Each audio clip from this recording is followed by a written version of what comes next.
Minha amiga e meu amigo, nesta terça-feira, 29 de maio, o TSE, Superior Tribunal, TSE, o Tribunal Superior Eleitoral, realizou uma solenidade de despedida do ministro Alexandre de Moraes da condição de presidente daquela corte. Haja visto que ele sai e no lugar dele entra a ministra Carmen Lúcia para presidir aquela egrégia casa. O discurso de despedida de Alexandre de Moraes foi um discurso, se a gente não soubesse da realidade, pareceria até real e até bonitinho. Um discurso fofo, muito fofo. Ele falou em democracia, falou em combate às fake news, falou em discurso de ódio, acusando os outros. Falou do radicalismo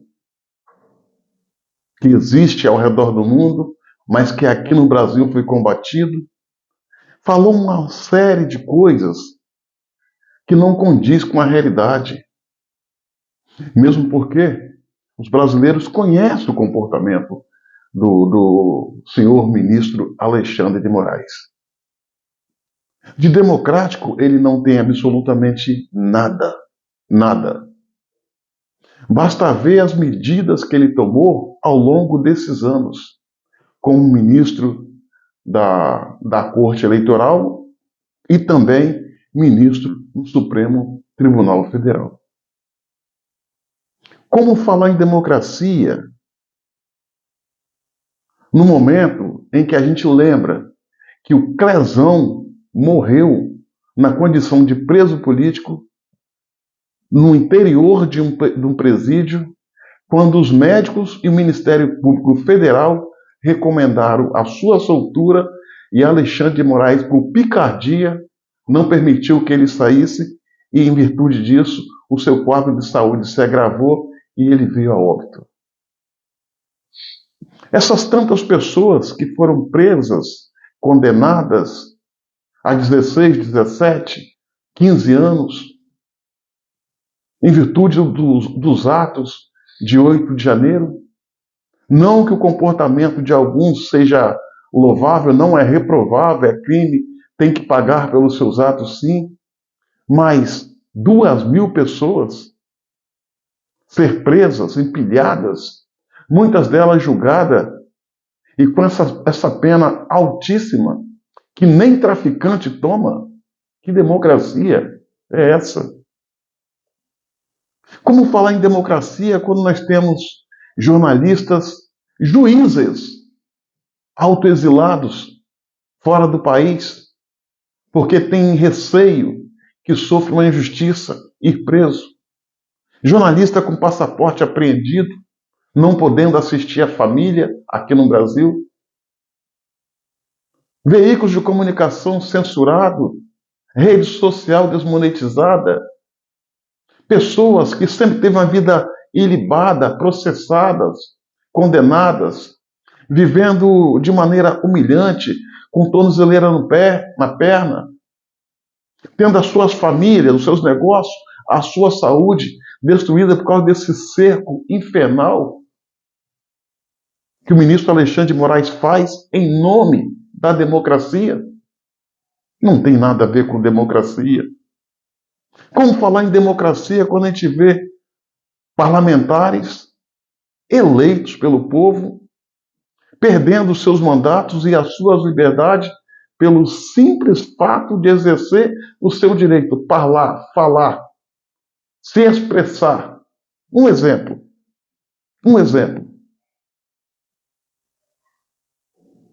Então, senhoras e senhores, são muitos casos de arroubos autoritários que não bate muito bem com esse discurso de democracia.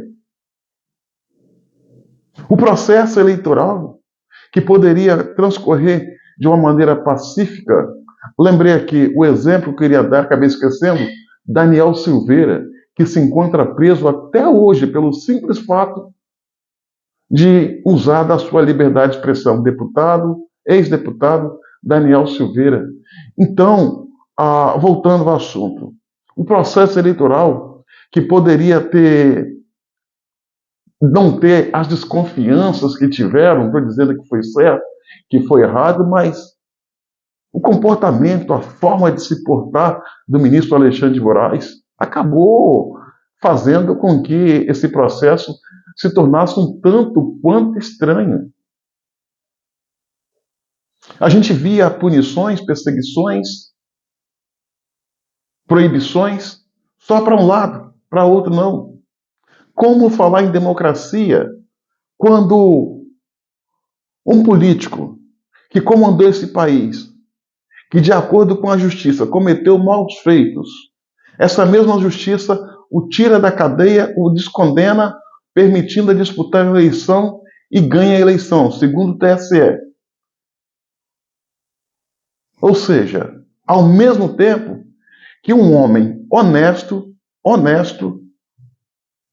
se torna inelegível pela corte da qual nós estamos mencionando, TSE, pelo simples fato de se reunir com embaixadores dentro do palácio. Aliás, o senhor Jair Messias Bolsonaro não está sendo penalizado pelos seus defeitos, mas sim pelas suas qualidades.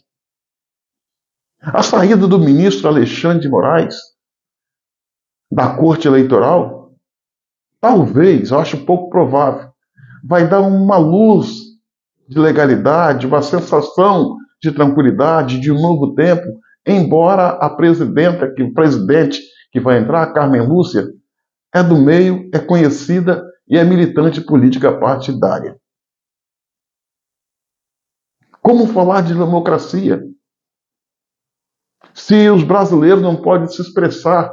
A imprensa tem medo, a população tem medo, os YouTube têm medo, na esquina todos têm medo de Alexandre de Moraes. Em um país democrático, os homens do poder têm medo do povo. Em uma tirania, o povo tem medo dos homens do poder. A saída de Alexandre de Moraes, com todo respeito ao cargo e à corte, não vai fazer nenhuma falta. E eu diria mais, o desejo dos brasileiros é que ele saísse de uma forma definitiva do Supremo Tribunal Federal, pelo conjunto da obra. E no dia, se isso, porventura, acontecer, eu não estou dizendo que quero e nem que não quero, mas eu acho que a população vai para as ruas comemorar como se o Brasil tivesse ganhado uma final de Copa do Mundo. O Brasil vai parar e as pessoas vão sair de verde e amarelo contra o Alexandre de Moraes, que é hoje, sem sombra de dúvidas, ele próprio sabe disso, a família sabe disso, os amigos dele sabem disso, a pessoa mais odiada desse país, onde nem os próprios companheiros de corte e aliados do sistema o suportam mais. Ver Alexandre de Moraes falar em democracia, em combate de ódio, olha, como se não fosse trágico. Fato é que Alexandre de Moraes está saindo do Superior Tribunal Eleitoral. Está deixando lugar para Carmen Lúcia. Se tivesse que fazer, se tivesse que pedir aos brasileiros para imprimir uma frase neste momento, por certo ela seria, abre aspas, já vai tarde, quando o certo era nem ter vindo, fecha aspas. Minha amiga e meu amigo, curta, comente e compartilhe esse vídeo. E se inscrevam no meu canal no YouTube, Cabo Elson.